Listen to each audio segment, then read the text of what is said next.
શીતળા સાતમ પવિત્ર શ્રાવણ માસની અંધારી સાતમના દિવસે આવતું વ્રત એટલે શીતળા સાતમ. આ વ્રત સૌભાગ્યવતી સ્ત્રીઓ કરે છે. તેઓ સવારે વહેલી ઉઠી ઠંડા પાણીથી સ્નાન કરે, આખો દિવસ ઠંડુ ખાવું. આ દિવસે ચૂલો સળગાવવો નહીં. ચૂલો સળગાવનાર પર શીતળામાં કોપાયમાન થાય છે. ત્યારબાદ ઘીનો દીવો કરી શીતળા માતાજીની વાર્તા કહેવી અથવા સાંભળવી. આ વ્રત કરનાર સ્ત્રી પરમ સૌભાગ્યને પામે છે. ધન ધાન્ય અને સંતાન સમૃદ્ધિની પ્રાપ્તિ થાય છે. જય શીતળા માતાજી. હવે આપણે શીતળા સાતમની વાર્તા સાંભળશું. ઈશ્વરનગર નામે એક ગામમાં એક ડોશી તેના 2 દીકરાની વહુઓ સાથે રહેતી હતી. મોટી વહુ જબરી, કજિયાખોર અને ઈર્ષાથી ભરેલી હતી. વાત વાતમાં વાકું પાડતી અને જ્યારે નાની વહુ ઘણી ભલી, ભોળી અને પારકાના દુઃખે દુઃખી થનારી હતી. પવિત્ર શ્રાવણ માસ આવ્યો.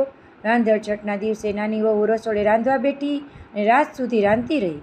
પછી ચૂલો ઠારવાનો વિચાર કરતી હતી. ત્યાં પારણે પડેલો એનો નાનો છોકરો રડવા લાગ્યો. તેથી સાતે કામ પડતા મૂકી અને નાની વહુએ છોકરાને ખોળે લીધો. જરા પડખે થઈ. દિવસ આખાનો થાક હોવાથી જરાક આંખ મળી ગઈ અને ચૂલો ઠારવાનો રહી ગયો. અડધી રાત પછી શીતળામાં ઘરે ઘરે ફરવા નીકળ્યા. ફરતા ફરતા નાની વહુના ઘરે આવ્યા અને ચૂલામાં આળોટવા લાગ્યા. ત્યાં તો તેના શરીરે ઠંડક ઓળવાને બદલે કાળી લાઈ લાગી અને શીતળામાં દાઝી ગયા. આથી માને ઘણો ક્રોધ વ્યાપી ગયો. તરત જ નાની વહુને શ્રાપ દીધો. હે મૂર્ખ સ્ત્રી, જેમ જેમ મારું શરીર બળ્યું તેમ તેમ તારું ઘર બળજો. નાની વહુ સવારે ઉઠી ચૂલા તરફ નજર કરી તો ચૂલો સળગતો હતો અને પડખામાં સૂતેલો છોકરો બળીને પડખું થઈ ગયો હતો. નાની વહુની આંખમાંથી શ્રાવણ ભાદરવો વરસવા લાગ્યો. એ જાણી ગઈ કે જરૂર પોતે શીતળામાના દોષમાં આવી ગઈ છે. માતાએ શ્રાપ આપ્યો છે. એ તો રડતી રડતી સાસુ પાસે ગઈ. ઘણી વાતો કરી. સાસુએ ગળગળા અવાજે આશ્વાસન આપતા કહ્યું, વહુ ધીરજ ધર, શીતળામા પાસે જઈને તારા છોકરાનું જીવન માગજે. મા તો દયાળુ છે, જરૂર મા તારા પર કૃપા કરશે. નાની વહુ સાસુના આશીર્વાદ લઈ છોકરાને સુંડલામાં નાખી શીતળામાની શોધમાં નીકળી. વન વગડા વીંધતી જાય છે અને શીતળામાનું રટણ કરતી જાય છે. રસ્તામાં 2 તલાવડી આવી. બંનેના પાણી ભરી ગયેલા. બંને છલોછલ હતા. કાંઠે પક્ષી બેઠેલા હતા, પણ કોઈ પાણી પીવે નહીં. મનુષ્ય કે પશુ, પંખી કે પારેવા, જે કોઈ આ 2 તલાવડીનું પાણી પીતું એ મરણને શરણ થતું. નાની વહુને સૂંડ લઈને જતી જોઈ તલાવડી બોલી, બાઈ રે બાઈ, ક્યાં હાલી? નાની વહુએ શીતળામાના કોપની વાત કરી અને માની કૃપા મેળવવા જાઉં છું એમ કહી ત્યાં તલાવડી બોલી, બેન, અમારું એક કામ કરજે. અમારા હવે તે સાપ આપસ છે કે કોઈ અમારું પાણી પીવે તો મૃત્યુ પામે છે.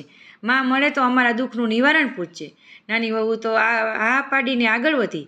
રસ્તામાં 2 લડતા આખલાપ મળ્યા. બંનેની ડોકે ઘંટીના પડ બાંધેલા. નાની વહુને જોઈને પૂછ્યું, વહુ ક્યાં હાલી? નાની વહુએ શીતળામાના કોપની વાત કરી. ત્યાં આખલા બોલ્યા, અમારું એક કામ કરજે. અમે સદાય લડ્યા જ કરીએ છીએ. અમારા પાપનું નિવારણ પૂછે. નાની વહુએ આ પાડી. પછી આગળ ચાલી. થોડેક આગળ ચાલી ત્યાં બોરડીના ઝાડ નીચે એક દોષી દિવેટું જેવા વાળ 2 હાથે ખંજવાળથી બેઠેલી. વહુએ જોઈ ડોસી બોલી, બાઈ રે બાઈ, આમ હાફડી ફાફડી ક્યાં હાલી? વહુએ શીતળામાના કોપની વાત કરી. ત્યાં ડોસી બોલી, અલી, જરાક મારું માથું તો જોતી જા. નાની વહુએ ઉતાવળ હતી, પણ એ ઘણી દયાળુ હતી. મરેલા છોકરાને ડોસીના ખોળામાં મૂક્યું. એ તો બેઠી જૂ વીણવા. થોડી વાર ખંજર મટી ગઈ તો ડોસીમાએ આશીર્વાદ દીધા, જેવું મારું માથું ઠર્યું એવું તારું પેટ ઠરજો. એટલામાં તો ચમત્કાર થયો. ડોસીના ખોળામાં પડેલો મરેલો છોકરો હાથ પગ ઉલાળીને કિલકારી દેવા લાગ્યો. નાની વહુ તો તરત જ જાણી ગઈ કે આ જ શીતળામાં છે. એના પગમાં ઢળી પડી અને બોલી, માં, મને માફ કરી દો. મેં તો તમારું શરીર બાળેલું, પણ તમે તમારું પેટ ઠાર્યું છે. તમને મારા લાખ લાખ વંદન. પછી તલાવડીના કષ્ટને નિવારણ પૂછતા શીતળામાં બોલ્યા, પરભવમાં બંને સોખી હતી. દી ઉગ્યાથી જ આથમ્યા સુધી લડી. કોઈને છાશ પાણી આપે નહીં, એટલે આ જન્મે કોઈ એનું પાણી પીતું નથી. પરંતુ તું ખોબો ભરી પાણી પીજે, એટલે એના પાપ દૂર થઈ જશે. પછી નાની વહુએ આખલાના દુઃખની વાત કરી. તો શીતળામાં બોલ્યા, દીકરી, પરભવે બંને દેરાણી જેઠાણી ઈર્ષા દ્વેષથી ભરેલી હતી. કોઈને દળવાઈ ના દે, ખાંડવાઈ ના દે. તેથી આ ભવે આકલો થઈ ડોકે ઘંટીના પડ બાંધી લડ્યા કરે છે. તું એમની ડોકેથી ઘંટીના પડ છોડી નાખજે, તેથી એમના પાપ નાશ પામશે. નાની વહુ શીતળામાના આશીર્વાદ લઈ હરખાથી પાછી ફરી.